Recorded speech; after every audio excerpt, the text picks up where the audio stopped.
It's always good to be here. It's always good to be here with you. I got a few of your questions that I'm going to answer today. So let's go to work. This is your life. This is your life. And I'm Joseph F. Price. And this is the Horn Clean Men's Health Club. Again, I'm Joseph Price, Coach Joey P. I'm going to be your host today. And we're going to do some good work together. And we're going to get healthy. That's basically what we're going to do. And without further ado, I'm just going to answer some of your questions today. Sometimes as I look at some of these questions, it makes me think about how it was early in my journey and how I was trying to learn everything. And people often are trying to scramble around and pick up pieces and tidbits, and like one thing is going to be some magical answer. And with every question that they ask, somehow the answer is going to be that magical answer to them having full recovery. And it isn't. And one of the reasons why it isn't is because it's that kind of thinking that's an addict-based thinking. It's thought out of an addict mindset. So therefore, it's so off in terms of what reality is, because what reality is that this recovery thing, it's a journey. It's something that you do every day, and it's something that you get better every day. So you're not looking for some tip to help you get to the promised land, but you are looking for something to help you get better, because you know that there isn't any promised land, that you know that this is a journey. And so there's promised lands that you'll go through, and perhaps there's promised lands that maybe you'll even live in. But as far as getting somewhere, there's no getting somewhere with this. This is a journey. And as long as you try to break it down to some place that you're going to get to, then that's indicative to you of how much healing that you have to do, and how much of a gap that there is between where you need to be and where you are, because there's no place to go. This is just your journey. Your journey has been altered by your behavior, and you just need to include the recovery process as part of your life, as opposed to some place that you're going to. And as long as it's a place that you're going to, then I know for a fact that you're operating from an addict or an event mentality, where you think that, oh, I do this and I'm there. This is not about getting there. This is not a city. You becoming a better person is not, it's not a place that you go to. It's an evolution, because once you got to that place, you have to maintain that place. That place is always going to be attacked. So you're not even going to any place. You are going on a journey, because if you're trying to go to a place, as soon as you get there, then the bees are going to come and sting you. And then you're going to end up right back where you were in the first place. That's why the 30-day mentality, or the 60-day mentality, or the week mentality, or whatever it is, going for a place never works, because it's so backwards to the journey. Even if you got to that place, that's not a place. So don't chase after a place, chase after a state. And that's you becoming better, you becoming grown up, you becoming a more mature person. You got to remember, this porn stuff, it was picked up as a kid. Like, the first exposure was, for some people, 5 and 8 and 9 years old. This is 5, 8, 9-year-old behavior that you're engaging in at whatever age you are. And that's why that growing up needs to happen. This is a behavior that is one that you didn't dispense with in your teenage years. You're holding on to it. And the only way that you can let it go is that when you grow up and grow into the person who is not going to do porn, who's not going to hold porn, who's not going to hold caches of porn, terabytes of porn, storing porn, all that nonsense like that. That's what you're looking for. You're looking to become a person who doesn't even think about doing porn. Forget about not doing porn as a goal. Forget about 30 days. The goal is to grow up and to become a person where porn just doesn't fit in at all. And that's the person that's not going to do porn. That's the person who's not going to struggle with porn. Porn's not going to be a struggle when that's not you. And that's really what all of this recovery stuff is about. And that's really the place that you really need to be going. And that's why it requires work. And that's why it requires coaches and having people there on your team that have already done this journey and also understand that this is a journey. Because so many times, when we're in these addict forums and all we're doing is we're around a bunch of people and they're drowning in their addiction, they're not talking like I'm just talking. They're drowning and they're trying to articulate how to recover. I can't tell you how many times I've got people that get in these arguments with me about how to recover. And then they try to tell me, well, I got a background in psychology, don't you know? And then like 2 sentences before, I got 10 days clean. And like it takes me a lot to not cuss after what I just finished saying because, that's ridiculous. You got 10 days clean, and then you want to pontificate to me about how much psychology background you got. Okay.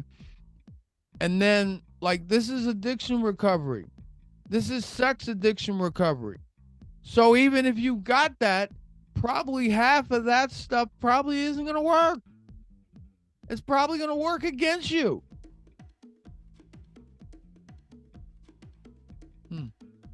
Yeah. So anyway, it's a journey, and you really need to take it as a mature journey, and that you're going to grow up and become a better person. So that's really like the word for the day. And I think I'm going to take a couple moments and answer some questions, and then I'm going to get out of here and change my shirt and do another podcast. I got a really exciting crime story coming up that I'm kind of excited about doing. But here's what we're going to do today. We're going to answer a few of these questions, and then I'm going to take a look at, I'll go out on the internet and see what kind of questions that these people are asking in these forums. Again, people drowning, asking questions to people that are drowning. That really makes a lot of sense. And then then when I tell them exactly what they need to do, they know more than me. But anyway, the first question is, why doesn't willpower work? Well,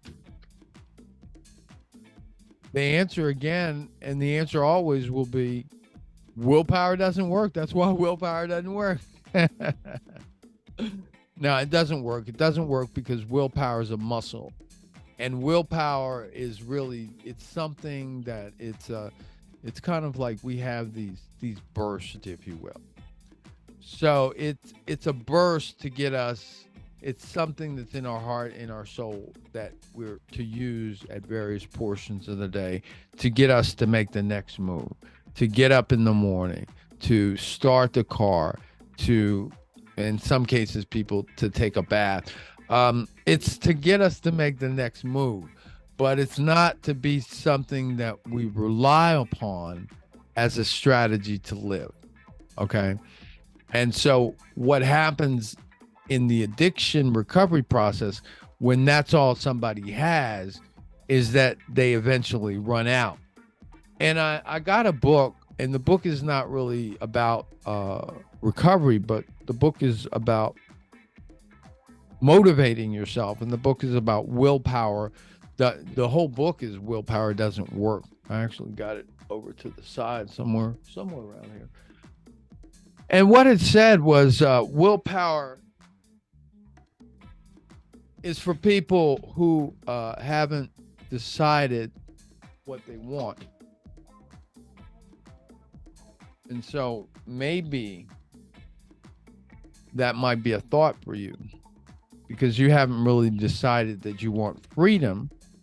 So therefore you haven't sought the freedom through the vehicles that are available. There are courses out there. There are courses that you can take online. There's coaches that are out there. There's therapists. If you're going to go the therapist route, CSAT, you need somebody that's trauma informed and sexual addiction informed, or else they're going to give you the wrong information. So it's not about the tools aren't out there. The podcasts are out there. Yeah, you got to look at somebody's podcast from A to Z, all 300 episodes. Yep. You got to do something that's the reversal of this addiction process. So if I tell you, you got to look at somebody that's been around and done more podcasts than me, okay? I mean, you got to look at it from 1 to Z. I only got like 40 or 50. So I don't have the whole gamut there. But you go to somebody's and go from A to Z, 1 all the way up. And it's not only doing things. Okay, it's not only listening to the podcast. You've got to do the things that they're talking about. All right, knowing something that doesn't mean anything anymore. That's your ego. We don't do ego around here. Ego is your key to self-bitching yourself. And this is this no self-bitch zone. So we don't do ego around here. So therefore, you have to be willing to continuously look inside and to do something differently, and to not make a decision about how something is. So here's his next question. Why do people fail? It's almost like it's a repeated answer over and over again. First of all, I don't think people fail. I think people successfully don't recover from doing porn, because I don't really believe in failure. I think that you do something and then you have an outcome, and the outcome is either the way you want it or the way you didn't want it. And so the way that you didn't want it, most people call that a failure. I call that a successful undesired result. So if you look at that result and you look at what you did to create that result and modify it, you'll have a successful result. It might take you a couple chances to get there, but that's what you will do. The so-called successful result. Because again, the successful result is really an outcome that you like the results. So there, really there's not necessarily, I mean, there is, but there isn't. And what happens is when you attach a name and a label to failure, then you get all this negative stuff that comes with it, and you don't see it for what it's worth. If it's an undesired result, you see it as it's a lesson, something to teach you something else, versus a failure. See, a lesson is something that has value. A failure is something that you lose value. So just by shifting those words, you actually can shift the outcome over years. And one of the things that I can tell you, that if a person is in their addiction, they are using words like failure, and they are reliving failures. and they aren't seeing their so-called failures for the lesson. It's an opportunity for them to beat themselves up, but it's not an opportunity for them to truly repent. And to truly repent is to not only ask for forgiveness, but it's also to shift directions, change of heart and mind that leads to a change of behavior and outcome. In all regards, that's what repent means. So here's another question that comes up all the time. Should I tell my spouse? When should I tell my spouse? And that's somewhat of the same question. And so,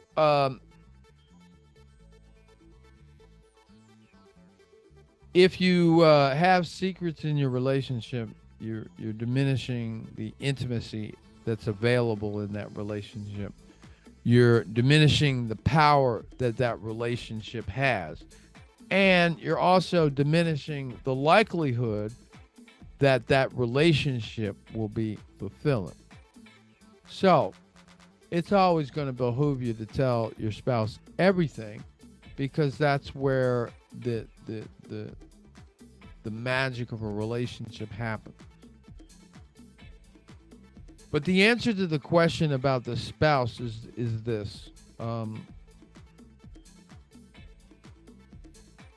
You should get off your butt and do everything that you need to do to get supremacy over your porn issue. And regardless of what your ego wants to tell you, it's probably going to take about 90 days of some serious work to get some kind of supremacy over the porn issue. And then even people with the best tools, sometimes it actually takes them a year to complete. So those are the facts, and those are the realities that most people, it takes about 90 days to gain some level of control, and up to a year to gain full control. So if that's the reality, that's the reality. Those are the facts. So if you told your spouse that, you got a problem and you act like you're going to quit today, I just finished telling you the likelihood of that happening isn't such, because even with tools, it takes people sometimes as much as 90 days.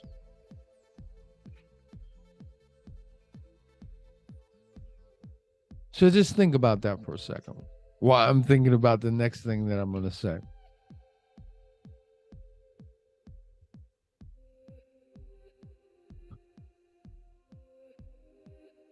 Yeah, when you tell them, you got to be ready for the storm that's coming. See, thing is you got to look up what betrayal trauma is. And I'm not here to do a seminar or even a podcast or anything about betrayal trauma today. Look it up. It's very magnificent what happens to the spouses, and I don't mean magnificent in a nice way. It's a big devastational event. And a lot of stuff is going to come at you as a result of that. So it's important that you have some kind of supremacy over your porn issue, so that you have the ability to deal with the porn issue in the midst of that stuff that's going to come at you. And then number two, again, if you look at what betrayal trauma is and this and that and the other, at that time, it's going to be incumbent upon you to not fuel your wife's betrayal trauma more by her knowing more and more and more and more and more and more about your porn usage. So it's best that you have some sense of supremacy before you say something, and then that you eventually say something. Because what's going to happen is when you do say something, in most cases, now your wife has a whole bag of tricks or a whole recovery that she has to deal with. And then you have a whole, as a couple, a whole series of recovery steps. And again, we're not doing it today, but you got to look up betrayal trauma and relationship recovery. We'll do some podcasts on it if you're lazy down the road in both of those areas. But once again, if you're lazy, this is not going to be how you're not going to be a porn addict. This is not going to be how it's going to be. You know, that brings up another question or point that comes up from time to time that people ask. And it just irks me to like the nth degree. And a guy says something to the effect of, does this get easier?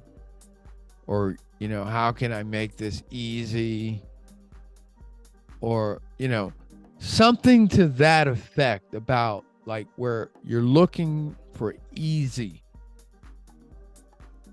in the context of porn recovery, porn addiction recovery. We want to talk about easy. There's no such thing as easy. There's no easy button to recovery. And it's like, it blows my mind when somebody's, you know, how does this ever get easier? Or how can I make it easier? Or how does it get easier? There's nothing easy about this. There's nothing easy about this.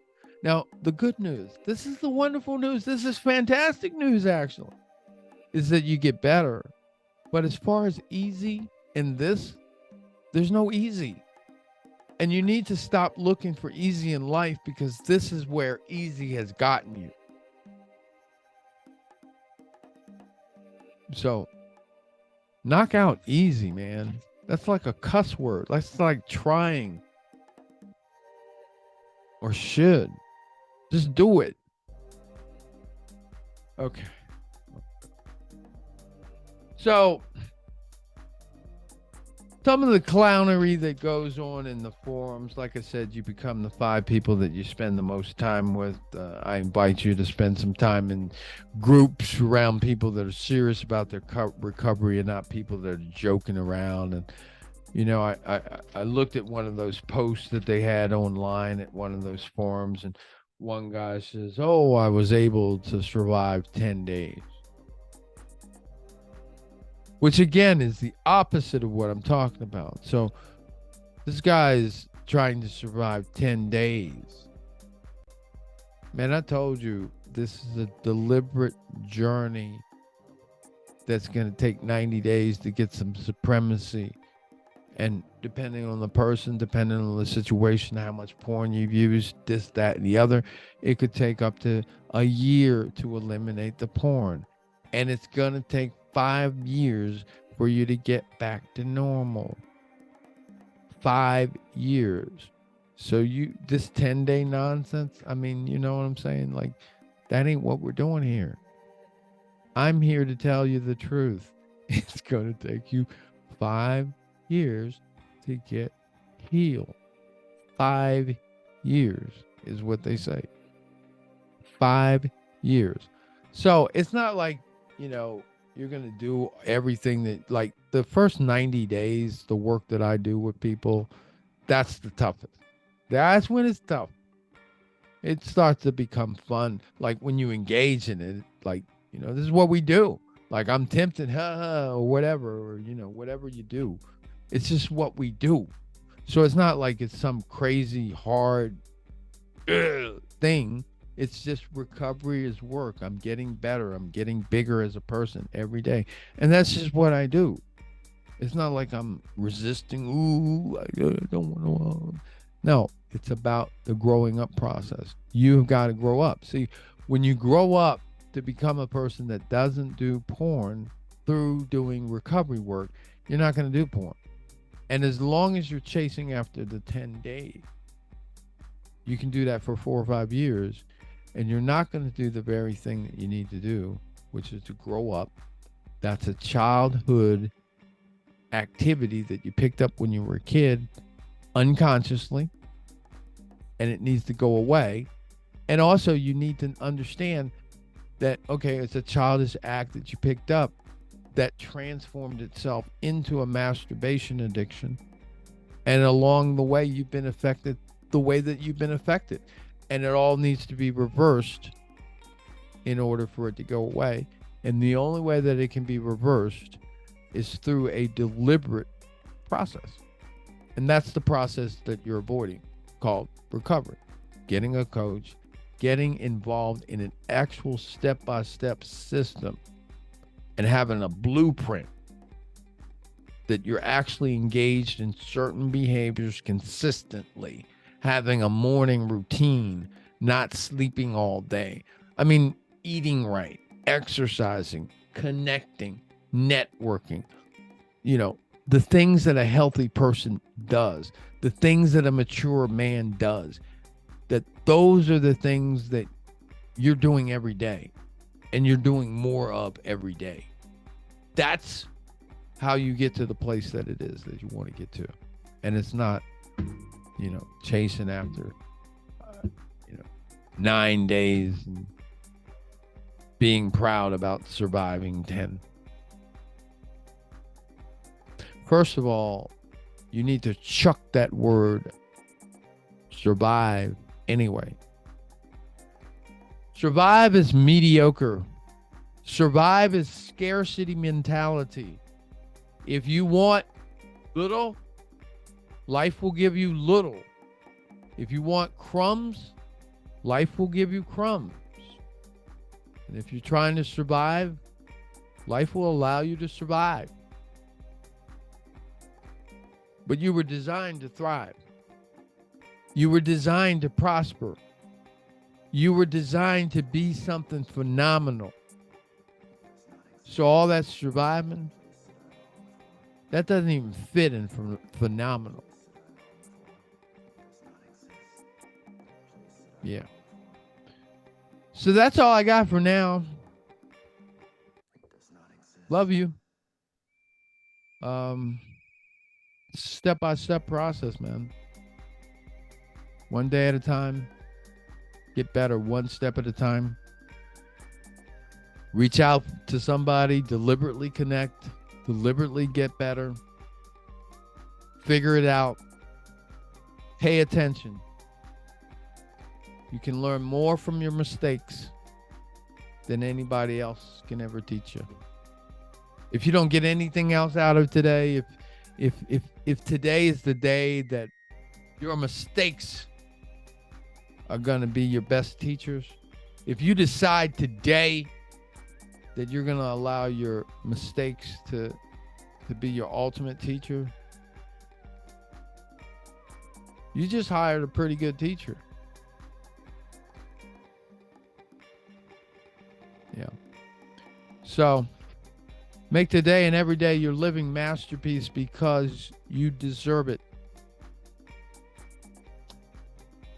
You can message me at the places that you know. Coach J 2020 at Facebook.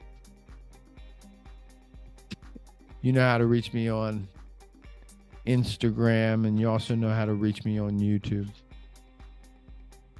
Coach J 2020 at gmail.com too. You got to get better, man. One day at a time.